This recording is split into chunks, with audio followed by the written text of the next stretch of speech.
Online बातमी YouTube चॅनलला subscribe करा आणि बेल आयकॉन दाबून आपल्या परिसरातील बातम्या सर्वात प्रथम पहा।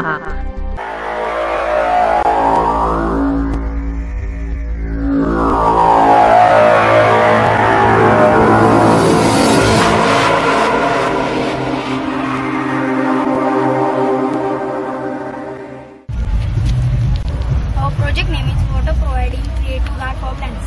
Aim: a model which has long duration water holding capacity and can also act as protective guard for plants. Introduction: India is a country with huge diversified population, but unfortunately it doesn't have equal number of vegetation per unit area. This leads to many severe problems like global warming. Many groups took initiative to solve this problem, but it doesn't have great effect. Our project tries to overcome this problem, which has been prepared on Pascal law. Process 1. Collect a plastic bottle from surrounding. Arrange this plastic bottle in a circular pattern with 4 feet height and 4 feet diameter. The model holds and drains the water to plants according to Pascal law. The best benefit is that we can reuse and recycle plastic bottle. Beneficial for protection of plants. Plants can get sufficient quantity of water in entire day, and also protection of forest files, animals, etc.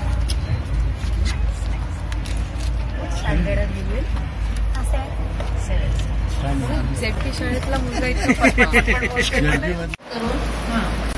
आणि 4% plastic आणि म्हणजे kerosene घेऊन mix करून या पात्रात टाकायचं आणि उष्णता द्यायला चालू करायची 100 डिग्री सेल्सिअसला त्यावर राखणं आणि 255 डिग्री सेल्सिअसला ते पूर्णपणे उतरतं आणि या प्रक्रियेदरम्यान जो वायू तयार होतो म्हणजेच कार्बन डायऑक्साईड आणि कार्बन मोनॉक्साईड तो या नळीद्वारे साठवून साठवून अग्निशमनाला आग देण्यासाठी देऊ शकतो आणि बनवलेला आहे। हां, हे शाळेत बनवले 255 डिग्री सेल्सिअसला बनवले कार्बन निद्राव तयार झाला। इथेच बनवले तू? इथे शाळेतून बनवलं आणि ऍक्च्युली याचं हे बनवलं आपल्याला रक्त पोळा थांबल्याने ऑक्सिजन भेटत नाही आपल्याला, त्याने आपली डोक्याची जे नसा असतात तर मृत पावतो त्यासाठी आपण लवकर आपल्याला श्वास देणं हे अत्यंत जरुरीचं आहे।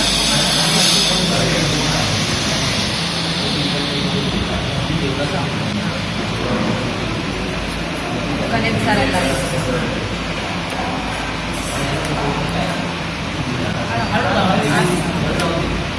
निघाला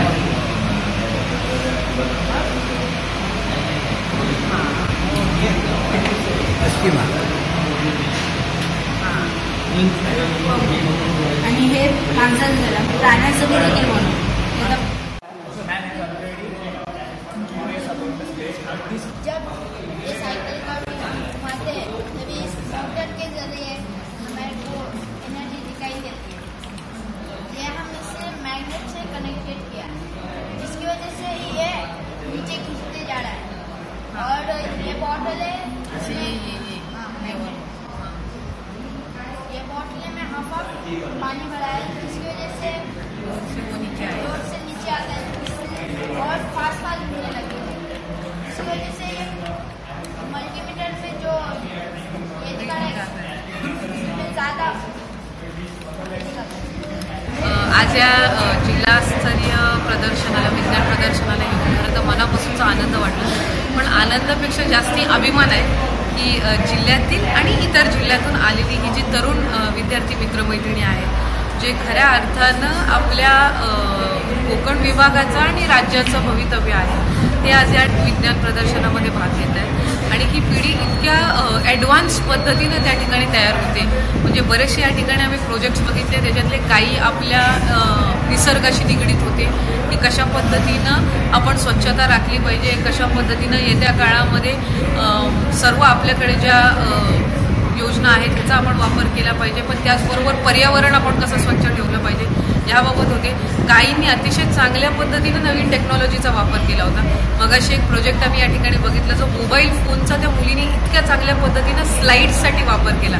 तर सायन्सच्या लॅबमध्ये ज्या केमिस्ट्रीच्या किंवा फिजिक्स बायोलॉजीच्या लॅबमध्ये ज्या स्लाईड्स असतात त्याला मोबाईलच्या कॅमेऱ्यातून तुम्ही झूम करून कशा पद्धतीनं आपण अभ्यासामध्ये सुद्धा त्याचा वापर करू शकतो याचं एक चांगल्या पद्धतीचं त्या निमित्ताने आम्हाला उदाहरण पाहायला मिळालं. इथे सुद्धा आता बऱ्याचशा विद्यार्थ्यांसोबत संवाद साधला आणि त्यांनी इतकी चांगल्या पद्धतीने टेक्नॉलॉजी वापरलेली आहे.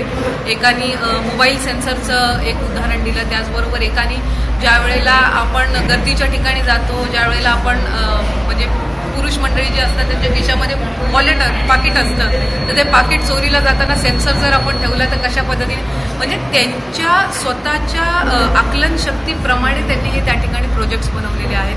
बऱ्याचशा माझ्या विद्यार्थी मित्रमैत्रिणी असतील त्यांनी पण हल्लीच्या काळामध्ये ज्या उपयुक्त गोष्टी आहेत त्यांचा त्या ठिकाणी त्यांनी जास्तीत जास्त पद्धतीनं वापर केला आहे. काही ठिकाणी आपण बघितलं की दुर्घटना थांबवण्यासाठी आपण काय करण्यात येईल, तर त्यांनी ही जी नवीन पिढी आहे ही किती जागरूक आहे हे त्यानिमित्ताने या विज्ञान प्रदर्शनाच्या माध्यमातून आपल्याला पाहायला मिळतं. ज्यावेळेला आम्ही लहान होतो त्यावेळेला सुद्धा सायन्स एक्झिबिशन व्हायचे, पण त्यावेळेसच्या परिस्थितीनुसार त्यावेळेला प्रोजेक्ट्स असायचे. आणि हल्लीची जी पिढी आहे ती नवीन टेक्नॉलॉजी असेल, मोबाईल फोन्स असतील, इंटरनेट असतील, त्याच्यावर अवेलेबल गुगलच्या मार्फत सगळे सोर्सेस असतील, या सगळ्यांचा चांगल्या पद्धतीनं वापर करून म्हणजे इंटरनेटचा वापर हा चांगल्या गोष्टींसाठी पण होऊ शकतो, वाईट गोष्टींसाठी पण होऊ शकतो.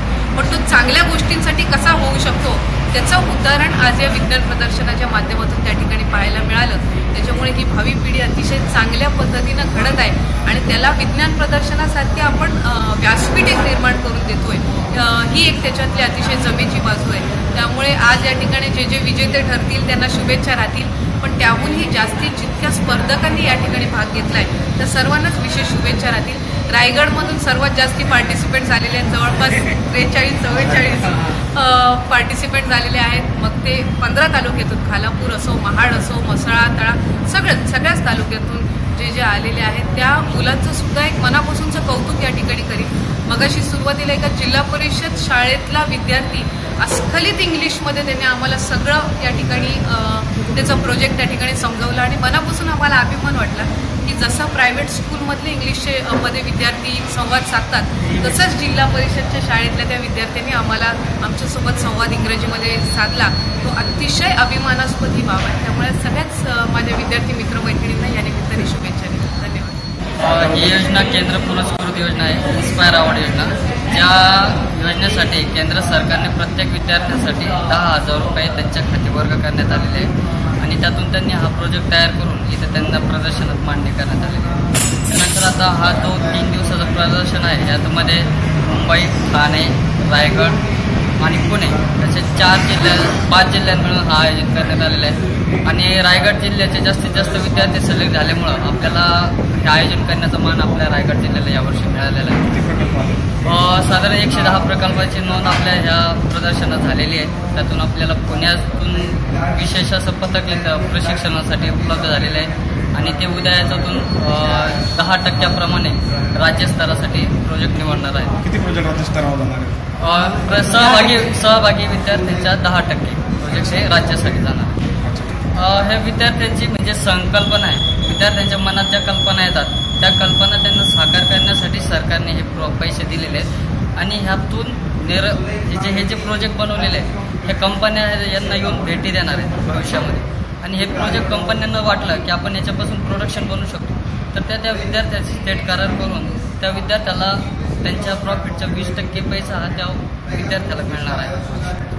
आपल्या परिसरातील बातम्या आमच्यापर्यंत पोहोचवण्यासाठी या क्रमांकावर संपर्क करा 9321997413.